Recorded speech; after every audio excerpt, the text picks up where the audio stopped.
What did you wake up thinking about this morning? Because I woke up thinking about my centre of gravity and how low it was positioned in my pelvis because I was really tired and I didn't want to open my eyes. I didn't want to get up this morning. But I was thinking about that because of a discovery that we made in last night's class.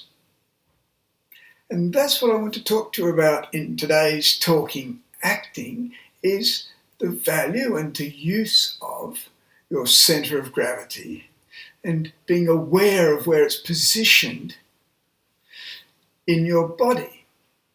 This image is one that I created for the Rehearsal Room e-book, which has just gone off to the publisher. It's called Acting Revolution. And one of the things that I'm exploring in that is how your centre of gravity is really high. If you're stressed, if you're ready for fight and flight, it's right up near your neck and your throat. But as you get more relaxed, it gets lower and lower and lower. And what I discovered this morning is that when I don't want to wake up, it's right down there in your pelvis. So when I'm talking about centre of gravity, I'm not talking about the exact physiological term of it, because it's not physiologically correct, even though I have been using this term for 25 years more. Your centre of gravity, the point at which your body would balance if you were on the balance beam, is probably down there near your pelvis, because your legs are quite heavy. This is full of air. Right, so the actual physical point where your centre of gravity is probably quite low in your torso.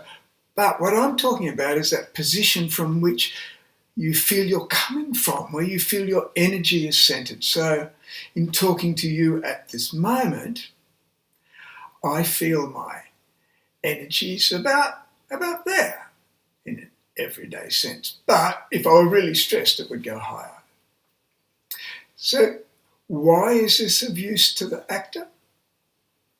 Well, the first thing is that whenever you're giving any performance, then a key to the complexity and your effective listening and the execution of your plans is significantly related to how relaxed you are. And if your centre of gravity is up there because you, the actor, are stressed and worried about that ongoing list of things that actors worry about, then you're going to constrict your performance because you are not so open to relaxed, confident listening because you're focused on your problems. So whenever you're doing a performance, the more that you, the actor, can relax, the more that you can get your centre of gravity down, even if you want to play a character who's stressed. If the actor can get relaxed before you start, there's going to be a significant difference in the quality of your performance. So what are the other values of being able to control your centre of gravity and therefore your levels of relaxation? Well, the next value that it connects to is, in fact, if you're having to deal with that process of waking up. Because when you're asleep, your centre of gravity is really low. But if you're an actor who's playing someone who is asleep, in fact, your body is energized and your energies are primed and flowing. And so what tends to happen is when you're playing someone who has to wake up, that your body activates too quickly, and so we know you are acting rather than that you are taking time to wake up. So if you are playing a character who's waking up, who has to get out of bed, then a sensible thing to do is to deliberately suppress your centre of gravity. So to start with, your movements are going to be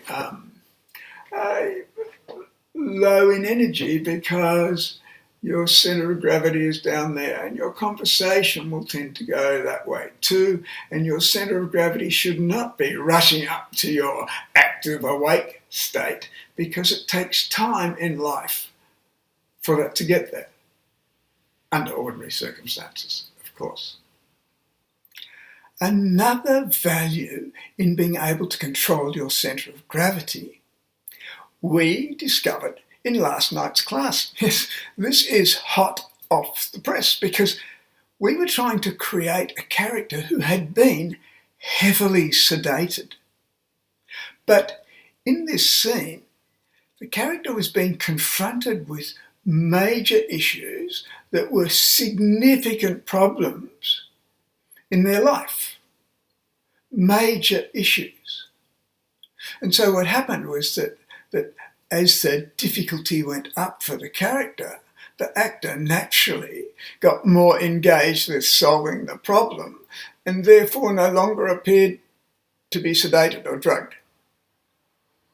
So what we had to do to keep the drugged element playing believably while the difficulty went up was to suppress the centre of gravity again, so that when those problems emerged, rather than rising to them, the character was fighting to find the energy to put the pieces of the jigsaw together to deal with the problem. And so suppressing the centre of gravity meant that we could continue that illusion of being sedated.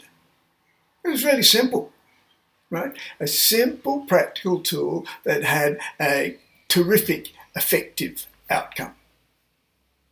And we learnt something new, or another way that we can use that centre of gravity tool that's effective, efficient, and believable. And it's exciting, isn't it? When we're learning more stuff. It's exciting because knowledge is empowering. And so that knowledge is going to empower you no matter which way you use it in your next performance. If you found this approach to acting really helpful, there is more practical information in the link in the notes below. There's also a free download of an e-book, How to Succeed Where 70% of Actors Fail in Auditions. There's a lot more common sense, practical information there